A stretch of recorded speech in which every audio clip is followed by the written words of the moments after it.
Let's go over the procedure to replace the cruise control main switch in a 2001 Honda Odyssey.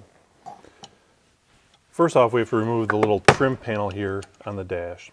Using a 90-degree little hook pick here to gently work my way around the panel, release all the clips, and pop it out of place. Now we can access the back side of the switch here and get to the electrical connector to release it and unplug the switch itself. Now there's just two little metal tabs here holding the switch into place and push it out the front side. We can take our new switch, which looks identical to the original, line it up, push it into place, plug in the electrical connector,